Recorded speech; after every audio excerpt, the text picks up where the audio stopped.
Afridi's coming round the wicket here. Fielder's out deep on the leg side in front of square. Big gap on the leg side, at least for a single. Here's Afridi, bowls, and Helm just works it on the offside, actually, towards extra cover. Vince is right back on the 30-yard circle, happy to allow a single. Wondered, is there a little decision made as well here between Simpson and Helm, saying, well, actually, do you know what?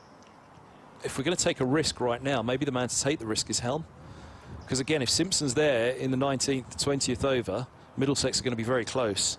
So if one of them was to take on Afridi, would it be Helm, actually? In terms of, look, there's other batting to come that can support Simpson, and Simpson can try and see it home. But if you were to say, all right, go on, blast from now and see what can be done in the 18th and the 19th, maybe Helm's the man to go for it. I imagine if it's there, they'll have a go. But at the moment, Afridi's getting it up there. He's bowled him! Simpson goes for 48, and Afridi celebrates once more. He loves Middlesex. You might be able to sign him up next year. All his wickets so far in this competition, all 4 have come against Middlesex. 3 here this afternoon, and Simpson goes for 48. There's not taking anything away from the Hampshire wicketkeeper. He's played well, and he's given his side a chance here. Sign him up and not play him, just so he's not playing against Middlesex. Yeah, I mean, it was the ball we predicted, wasn't it, the Yorkers, that he was going to go for. He was going to deliver the Yorkers and say, look, swing if you like, but if you miss, I hit. And that's what happened for John Simpson. He was looking to that onside, wasn't he? He was looking for a clip through mid-wickets, and he's played all around a full delivery.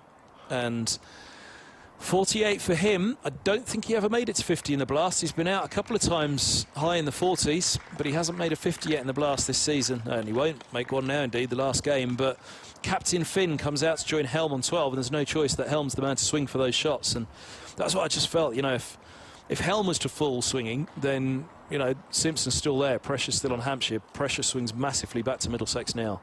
21 needed off 15 deliveries, 3 more from Shaheen Afridi. Here's the first of them. Bowling to the Middlesex captain. Round the wicket is full, and it's a toe breaker, and he's bowled him. And there's another wicket for Afridi, and he's on a hat-trick. Well, I think he can almost taste the champagne getting back on that flight tomorrow. Certainly if he gets another one. He's enjoying himself in his final few hours here in England. Extraordinary game of cricket, hey? Finn just taps Helm on the back and says, I'm sorry, as he walks off. All good luck, whichever one it was. I mean, look, I said it at the start of the over, they're all going to be Yorkers, aren't they, this over? Every single one of them. And anything that's... Set yourself up for the Yorker, anything that's not is a bonus.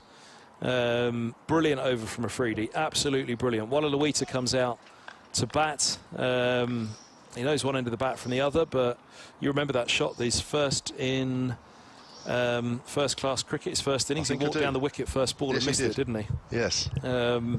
They did, yes, in the 4-day game. Yeah. Don't think he'll be doing the same here. No. The Sri Lankan against Pakistan's Shaheen Afridi. Left arm over to the left-hander and a hat-trick ball, J-Mo. I mean, what a finish we've had.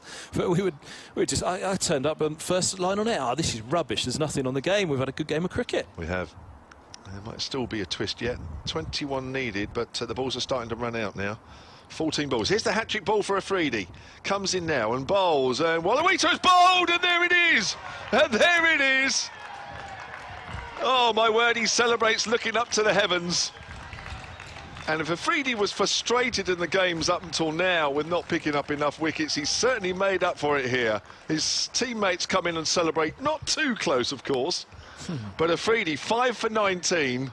And there's his hat-trick. What a performance. I mean... Again, we go back to the start of the over. They targeted the Stevenson over very well. They almost had to do the opposite with this over and be respectful of it. We've seen the Yorkers all day from him. They were all going to go right up there into the block hole. Wallaluita got carried away again, didn't he? And he swung harder at something that just wasn't there. When really at this stage you needed to be blocking for Helm and just say, all right, fine, this over's done. Helmy, you've got to score 20 off 2 overs. Yeah, it feels... I mean, look, it's brilliant. There's nothing riding on the game, but I'm sure the coach will have a lot to say to Middlesex about this over at the end of the match. Yep, 121 for 6 is suddenly 121 for 9. And Afridi is on for 4 in 4. He's still got another ball left of his final delivery in England. That plane leaves tomorrow. And he's got a chance of picking up 4 in 4. He's got 5 for 19. And he's going to be bowling to Tim Murtagh, the number 11 for Middlesex. I think it's fair to say Tom Helm would have said to him, it'll be full, mate. Yes. It'll be full and straight, just get in the way. Here's Afridi then for 4 in 4. Comes in and bowls. Merton's bowled, and there it is. It's 4 in 4. Middle stump knocked out of the ground. Afridi celebrates once more, looking up into the heavens. There can't be anybody left up there to look at. Middlesex, 121 for 6, 121 all out, and Hampshire have won this game by 20 runs. And Shaheen Afridi, he will remember his last moments here at the Ageas Bowl. What have we just seen? I mean, again, beginning of the... I said the majority of them would be. All 6 deliveries were Yorkers, weren't they? All 6. I think one of the Wickets might have been fractionally short of a Yorker. It was right up there, though.